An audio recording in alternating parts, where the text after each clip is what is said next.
Hello दोस्तों, स्वागत है आप लोगों का अपने यूट्यूब परिवार अरुण अकेडमी में। आज की क्लास में दोस्तों हम लोग पढ़ेंगे भारतीय राष्ट्रीय आंदोलन के स्वाधीनता आंदोलन के प्रारंभिक वर्ष। टॉपिक होगी भारतीय राष्ट्रीय कांग्रेस। बहुत ही शानदार तरीके से ये क्लास करेंगे दोस्तों। तो देखिए दोस्तों, भारतीय राष्ट्रीय कांग्रेस कैसे उभर कर आया। भारत के राष्ट्रीय आंदोलन में कांग्रेस की स्थापना देश में एक बड़े आंदोलन का नेतृत्व करने तथा ब्रिटिश सरकार की सुरक्षा कपाट के रूप में हुआ। तो इम्पोर्टेंट फैक्ट कैसे बनता है दोस्तों देख लेते हैं। तो देखिए, भारतीय राष्ट्रीय कांग्रेस की स्थापना कब होती है, यानी कि कब हुई थी।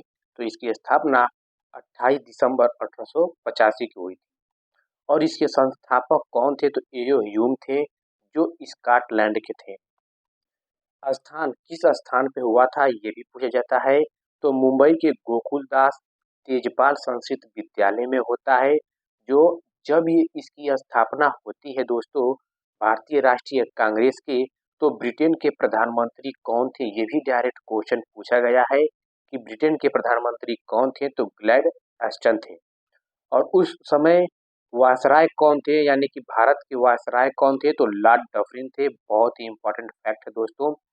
एक एक करके बहुत ही जितनी राष्ट्रीय आंदोलन ये हुआ है कांग्रेस की ओर से, सब एक भी पॉइंट आप लोग का मिस नहीं होगा। जो भी क्वेश्चन एग्जाम में इम्पोर्टेंट फैक्ट बनता है सब इसके ये पढ़ने के बाद और कहीं आपको भारतीय राष्ट्रीय कांग्रेस पढ़ने की जरूरत नहीं पड़ेगी। तो देख लेते हैं दोस्तों। देखिए नोट करके क्या है कि दादा भाई नेहरू ने इसका नामकरण भारतीय राष्ट्रीय कांग्रेस किया। क्या किया? भारतीय राष्ट्रीय कांग्रेस किया। पहले इसका नाम भारतीय राष्ट्रीय संघ था। भारतीय राष्ट्रीय कांग्रेस का पहले क्या नाम था? तो भारतीय राष्ट्रीय संघ था। इसका नाम ये भी पूछ देता है कि भारतीय राष्ट्रीय संघ का नया नाम क्या है। तो भारतीय राष्ट्रीय कांग्रेस का है। या भारतीय राष्ट्रीय कांग्रेस का पहले क्या नाम था? तो भारतीय राष्ट्रीय संघ था। किसने भारतीय राष्ट्रीय कांग्रेस किया? तो दादा भाई नेहरू जी ने। ऐसे क्वेश्चन बनता है। तो कांग्रेस के विषय में कथन हम लोग देख लेते हैं। मतलब कौन कौन क्या क्या कांग्रेस के विषय में अपना अपना मत दिए हैं। तो बाल गंगाधर तिलक ने भारतीय राष्ट्रीय कांग्रेस यानी कि कांग्रेस के विषय में क्या बोले हैं। यदि हम वर्ष में एक बार मेढक की तरह टर्राएं तो हमें कुछ नहीं मिलेगा। तो ये किसने कहा है? तो बाल गंगाधर तिलक ने कहा है। स्वर्ण हिंदुओं की फांसीवादी कांग्रेस है। तो ये किसने कहा है? तो जिन्ना जी ने कहे हैं। चलते हैं और कथन देख लेते हैं जो एग्जाम में बनते हैं। मोस्ट इम्पॉर्टेंट यानी पॉइंट जितने भी है बहुत ही इम्पॉर्टेंट है। तो जिन्ना कहते हैं कि स्वर्ण हिंदुओं की फांसीवादी कांग्रेस है। तो अरविंद घोष क्या कहे हैं? कांग्रेस की मृत्यु क्षय रोग से होगी। तो कांग्रेस की मृत्यु क्षय रोग से होगी किसने कहा है? तो अरविंद घोष ने कहे हैं। और डफरिन क्या कहे हैं कांग्रेस के बारे में? तो कांग्रेस जनता के उस अल्पसंख्यक वर्ग का प्रतिनिधित्व करती है जिसकी संख्या सूक्ष्म है। तो ये किसने कहा है? तो डफरिन ने कहा है। फिरोज शाह मेहता क्या कहते हैं? कांग्रेस की आवाज जनता की आवाज नहीं है। तो कांग्रेस की आवाज जनता की आवाज नहीं है ये किसने कहा है? तो फिरोज शाह मेहता जी ने। देखिए अधिवेशन स्थान अध्यक्ष और इनकी इम्पोर्टेंट विशेषताएं क्या है, कैसे क्वेश्चन बनेगा और कैसे क्वेश्चन बनता है ये सब देख लेंगे, सब बता देंगे। देखिए जो भारतीय राष्ट्रीय कांग्रेस का पहला अधिवेशन होता है 1885 में, दूसरा अधिवेशन 1886 में, तीसरा 1887 में और चौथा 1888 में होता है। तो पहला अधिवेशन 1885 में कहाँ होता है? तो मुंबई में होता है। और इसके अध्यक्ष कौन होते हैं? तो व्योमेश चंद्र बनर्जी होते हैं। तो भारतीय राष्ट्रीय कांग्रेस के प्रथम अध्यक्ष कौन थे? तो व्योमेश चंद्र बनर्जी थे। ऐसे क्वेश्चन बनता है। पहला अधिवेशन कहाँ हुआ था? तो 1885 में हुआ था। भारतीय राष्ट्रीय कांग्रेस का पहला अधिवेशन किस स्थान पे हुआ था? तो मुंबई में हुआ था। ऐसे ही क्वेश्चन बनता है। तो देखिए इसकी विशेषता क्या थी पहले अधिवेशन की? इसमें 72 प्रतिनिधियों ने भाग लिए थे। यानी कि भारतीय राष्ट्रीय कांग्रेस के पहले अधिवेशन में कितने प्रतिनिधियों ने भाग लिए थे, तो 72 प्रतिनिधियों ने, मोस्ट इम्पॉर्टेंट है। और कांग्रेस का दूसरा अधिवेशन कब होता है, तो 1886 में। कहाँ होता है, कोलकाता में। इसमें दादा भाई नेहरू जी ने इसकी अध्यक्षता किए थे। 1886 कोलकाता अधिवेशन की अध्यक्षता कौन करते हैं, तो दादा भाई नेहरू जी। 1887 का अधिवेशन कहाँ होता है, तो मद्रास में होता है और इसके अध्यक्ष बदरुद्दीन तैयब जी होते हैं। मोस्ट इम्पॉर्टेंट ये है दोस्तों, इसमें ये बनता है क्वेश्चन कि भारतीय राष्ट्रीय कांग्रेस के मतलब उसके पहले अध्यक्ष मुस्लिम कौन थे, यानी कि प्रथम मुस्लिम अध्यक्ष कौन थे, तो बदरुद्दीन तैयब जी। तो याद रखिएगा कि बदरुद्दीन तैयब जी प्रथम मुस्लिम अध्यक्ष थे।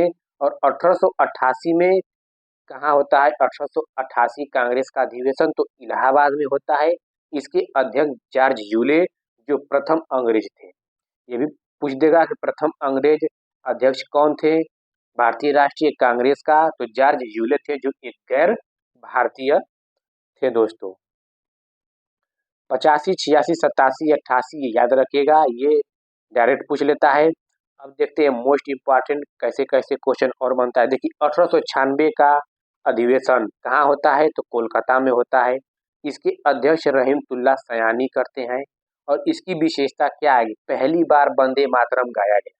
तो इसमें क्वेश्चन क्या बनता है कि पहली बार वंदे मातरम कांग्रेस के किस अधिवेशन में गाया गया, तो पहली बार वंदे मातरम कांग्रेस के 1896 कोलकाता अधिवेशन में गाया गया। 1896 कोलकाता अधिवेशन में पहली बार वंदे मातरम कहाँ गाया गया, कोलकाता में। किसकी अध्यक्षता में गाया गया, रहीमतुल्लाह सयानी की अध्यक्षता में। ऐसे क्वेश्चन बनता है।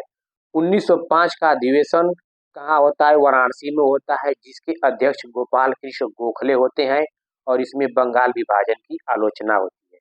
तो बंगाल विभाजन की आलोचना किसकी अध्यक्षता में होती है, गोपाल कृष्ण गोखले की। कहाँ होती है, वाराणसी में होती है। कब होती है, 1905। किस अधिवेशन में, 1905 अधिवेशन में। ऐसे क्वेश्चन बनता है दोस्तों अधिवेशन से। 1906 का अधिवेशन कहाँ होता है, कोलकाता में। इसकी अध्यक्षता दादा भाई नेहरू जी करते हैं। सबसे पहली बार स्वराज शब्द का प्रयोग इस अधिवेशन में किया गया। तो सबसे पहली बार स्वराज शब्द का अधिवेशन किसकी अध्यक्षता में होता है, तो दादा भाई नेहरू जी की अध्यक्षता में। किस अधिवेशन में, तो 1906 कोलकाता अधिवेशन में।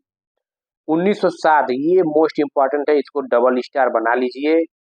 1907 का जो अधिवेशन है दोस्तों, ये कहाँ होता है, सूरत में होता है। तो 1907 का सूरत अधिवेशन रास बिहारी बोस की अध्यक्षता में होता है। इसमें क्या होता है कि गरम दल नरम दल बट जाते हैं और कांग्रेस का विभाजन भी बट जाता है। जब नरम दल गरम दल पढ़ाएंगे, नेक्स्ट टॉपिक है उसका भी टॉपिक है दोस्तों, वो भी बहुत ही शानदार तरीके से पढ़ाएंगे। लेकिन ये अधिवेशन में जो इसमें क्या होता है कि सूरत अधिवेशन जो 1907 है, इसमें गरम दल के नेता जो होते हैं और नरम दल के जो नेता होते हैं आपस में क्या होते हैं, बट जाते हैं, यानी कि टूट जाते हैं। और कांग्रेस का विभाजन भी हो जाता है किसके अधिवेशन में, सूरत अधिवेशन 1907 में। और किसकी अध्यक्षता में होता है, तो रास बिहारी घोष की अध्यक्षता में होता है। और ये भी मोस्ट इम्पॉर्टेंट है दोस्तों, देखिए कोलकाता अधिवेशन 1911 जनगण मनगढ़ पहली बार गाया गया। मोस्ट इम्पॉर्टेंट, इसको ट्रिपल स्टार बना लीजिए। देखिए जनगण मनगढ़ पहली बार गाया गया किस अधिवेशन में, तो कोलकाता अधिवेशन 1911 में। किसकी अध्यक्षता में गाया गया, तो बिशन नारायण धर की अध्यक्षता में गाया गया।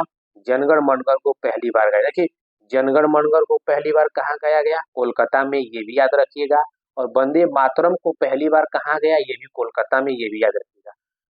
वंदे मातरम 1896, जनगण मनगढ़ 1911, ऐसे आप लोग याद रखिएगा, बहुत ही आप लोग को शानदार तरीके से याद हो जाएगा।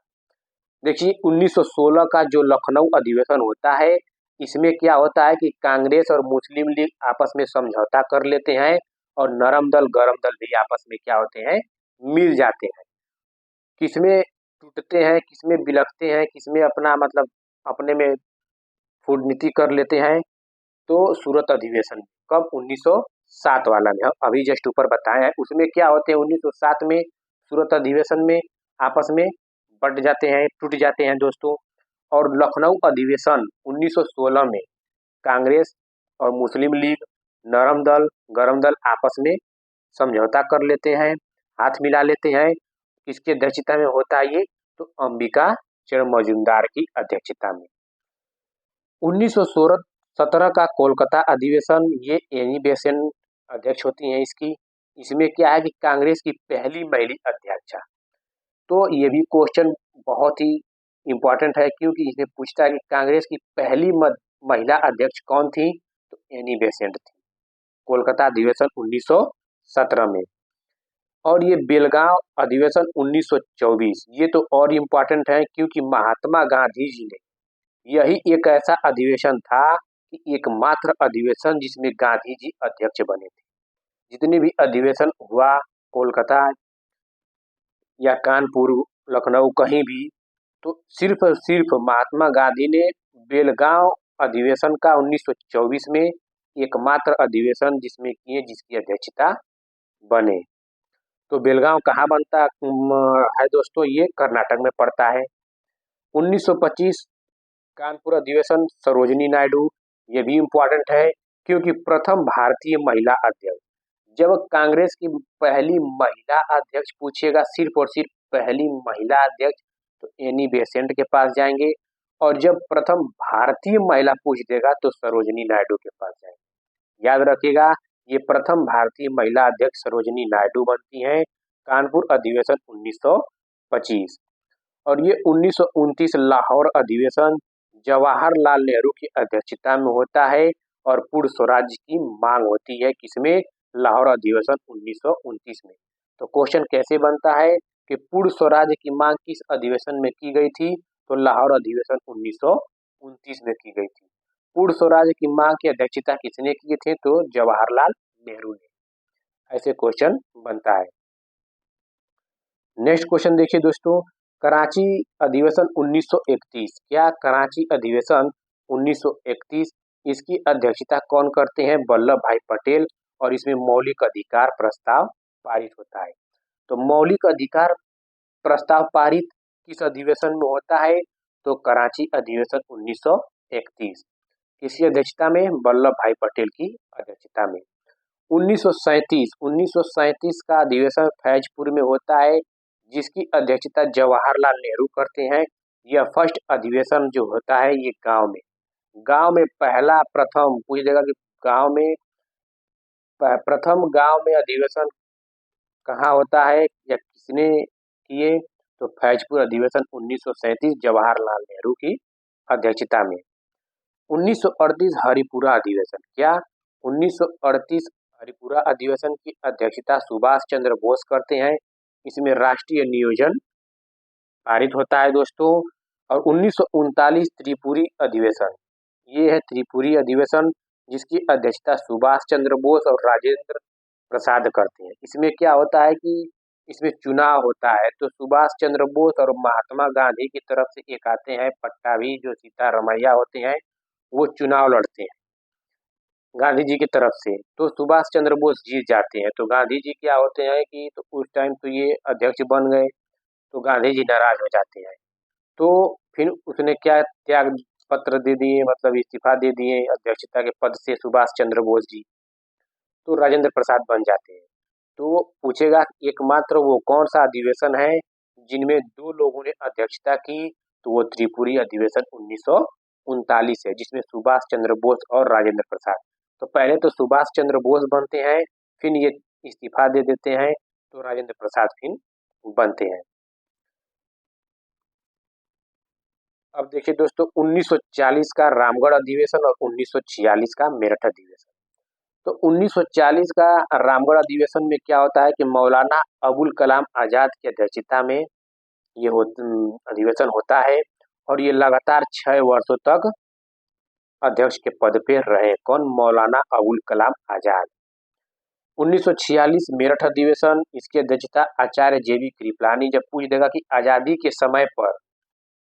के समय पे कांग्रेस के कौन से अधिवेशन अधिवेशन की अध्यक्षता किए थे? तो आचार्य JV कृपलानी थे। कांग्रेस आज़ादी के समय पे कौन से अध्यक्ष थे? तो आचार्य JV कृपलानी थे।